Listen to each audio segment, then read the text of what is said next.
Okay, so here comes the mullet. On the right side, I'm just going to go in and layer the right portion of the haircut square until I reach the bend of the hair. As I cut my shape, I really put a strong emphasis in not having to comb the same section over and over again. I want strong control. Now with my second section, again I'm combing the hair straight out. I'm using my guideline and making sure again that I'm cutting square. One way to greatly assist your perfectly square shape is to ensure that your fingers, elbows, scissors sections, they're all parallel.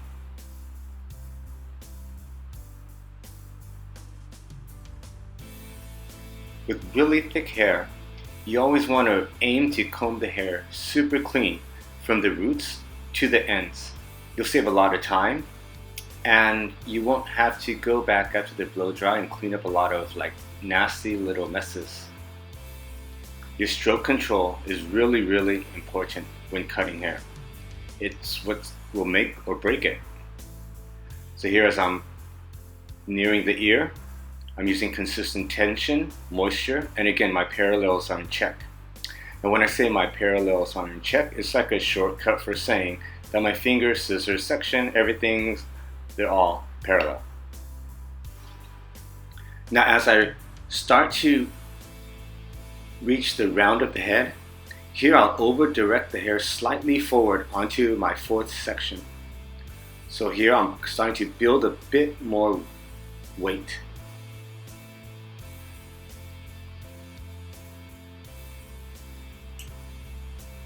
Now through the left side, I'll go and cut it exactly the same as the right side.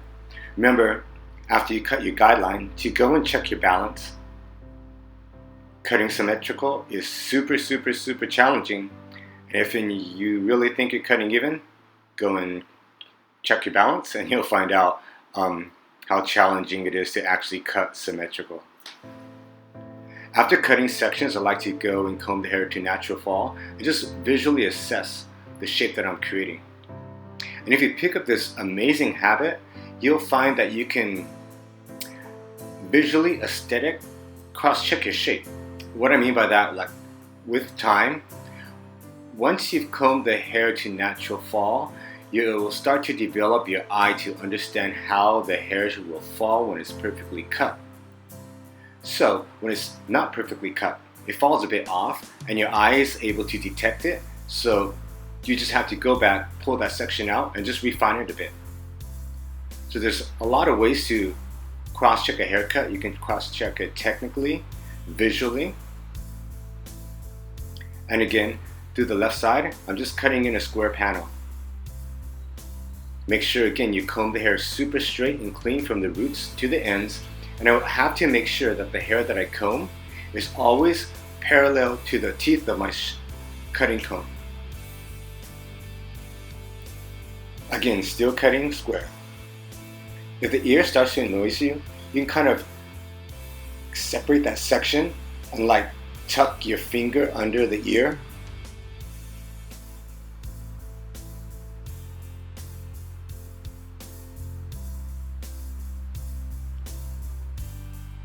And another pointer, it's always wise when you want to cut square to stand directly in front of your section, because we all have a natural tendency to pull things to our center of balance. So if my chest is parallel to my section, that natural tendency will assist me into cutting a more perfectly square shape through the sides.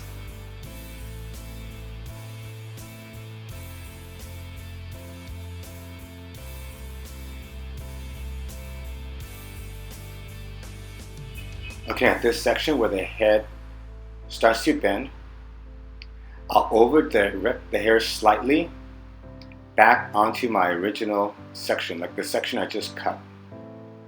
So here I'm starting to build my length and my weight. The technique I'll be using through the back is strong over direction. So this section is preparing for that.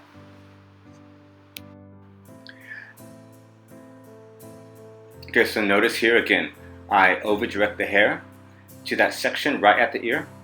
Again, I'm building my length to prepare for my awesome mullet shape through the back.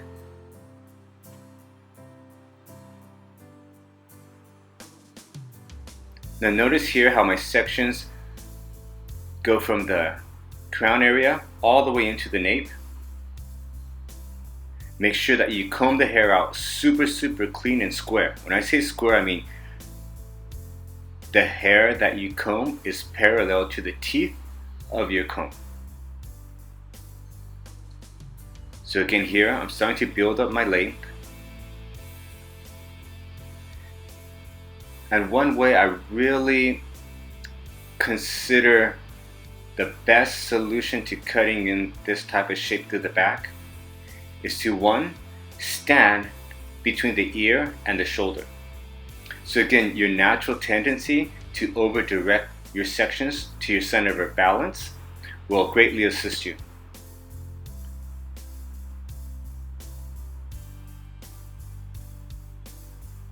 So again, controlling your sections, over directing the hair to the exact same spot, and just continue to cutting your super clean square line.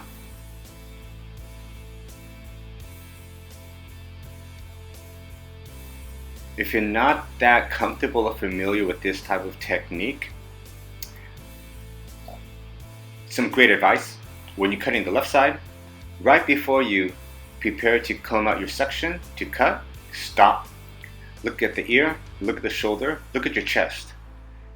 If your chest is in the middle, then you should be able to cut the hair really powerfully. If your body position is off, like you're standing way too in front of the ear as a landmark, or right behind your occipital bone, that's not really good, especially if you're standing by your occipital bone, because you'll have more of a natural tendency to over direct the hair way off, and you're going to really lose control of the weight that you're building. And notice here how my sections gradually go diagonal. Is because in the future I'll be cutting that right side, and I want my shapes to blend. A principle of cutting a design is when you have two major sections meeting, you get a corner or a strong angle.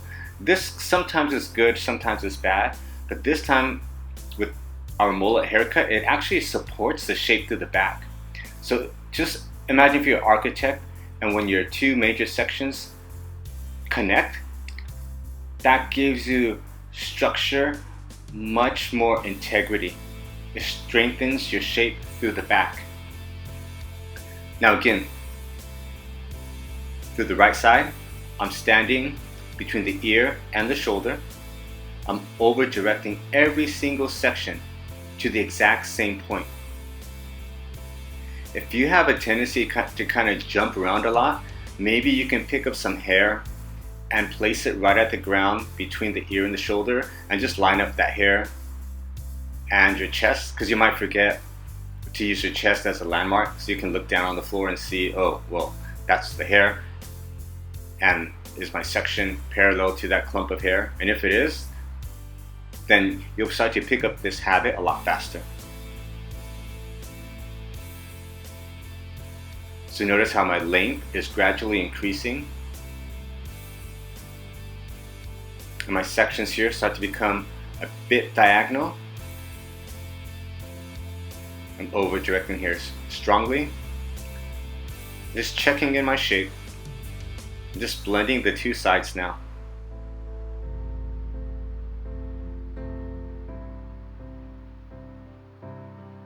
Okay, once I'm done, again, I like to comb the hair to natural fall and just visually assess the shape. So now we work through the top area. I come out a horizontal section. This section, it'll include the guideline through the right, connecting to the center crown area, and then again, I'll go back and connect to the opposite side, the guideline on the left side. I'm cutting a bit bias. So bias is like when you're working from shorter to longer, so the longest portion through the top area will be right at the crown area. So again, the first 2/3 of my top area here, I will technically connect the entire shape. And then as I work towards the front, then I'll start to work with a little bit of disconnection. Now here I'm working in one big section because I feel comfortable with this haircut. Traditionally, I would go in and I'd separate, maybe I'll comb out a center section and I'll take the top in two different sections and just connect them. But here I like this haircut. I've done it quite often, so I feel comfortable technically to go in and work the top area in this manner. And again, make sure you're always combing the hair super clean from the roots to your guideline, and always make sure that you can see your guideline really clearly. And as I work the top, mentally I'm always consistently reminding myself to pay attention to my strokes.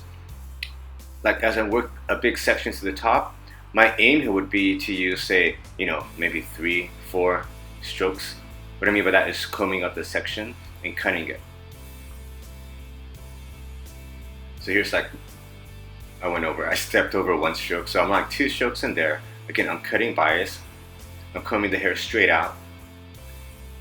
Okay, that's another 2 strokes. I'm just connecting. And again, always work with small, manageable sections. So when you have a really strong intention, like a mind map of exactly what you're about to do with your haircut, everything flows a lot better. Now here I'll start to over direct the hair back onto the prior section. So here I'm starting to build up length, and this is where my disconnection comes into play. I just slightly disconnect through the fringe area, and once I finish my blow dry, I can go back and just refine the area. If I feel that the disconnection is a bit off, I can always cut it short and connect everything, or I can maybe, once it's dry, visually assess the shape and say, this disconnection is pretty nice, but it's a bit much. So I can always take it down. So it leaves me a lot more creative leverage. Because again, the hair lies significantly different wet and dry. So you can over directing the hair back. And I will start our blow dry. So here I just use a paddle brush and I'll just flat wrap the entire haircut. So flat wrapping, my mindset, what I mentally see in my head or how I see and approach the technique is that the head is actually the ironing board. The hair is a fabric. The brush and the back of my nozzle is the iron. So what I mean by this is I use the head shape and tension to get the hair nice and polished and shiny. And I like to push the hair in lots of different directions. So it gives me more of an organic finish with tons of movement. You'll find that when you're flat wrapping, if you're only wrapping in one direction, you kind of manipulate the natural tendency of the roots a bit, and the hair lies a bit rigid and it looks artificial. Okay, so now that the hair's nice, dry and shiny, I'll go in, I'm just cleaning in my outline shape.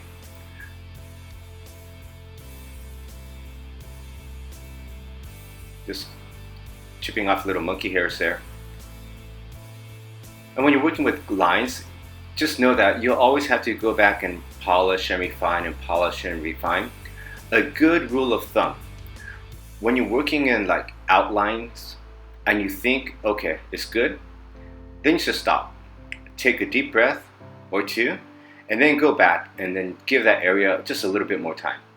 The difference between an excellent haircut and a mediocre is always in the details. It's that little extra that's going to push your haircuts to the next level.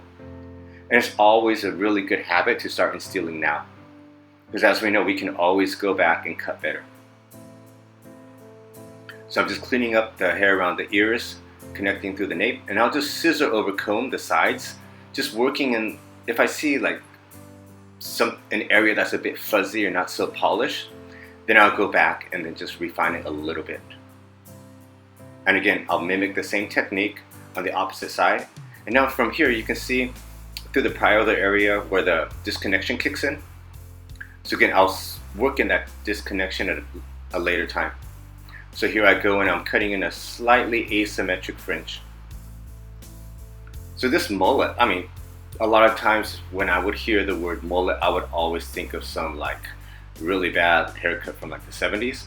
But then there's always modern adaptations to that exact technique. So even though this is a, maybe the mullet got a bad rap back in the day, there's always ways to like use the same technical concept and push it up to the higher level, higher standard. And there we go. That's our mullet. Enjoy.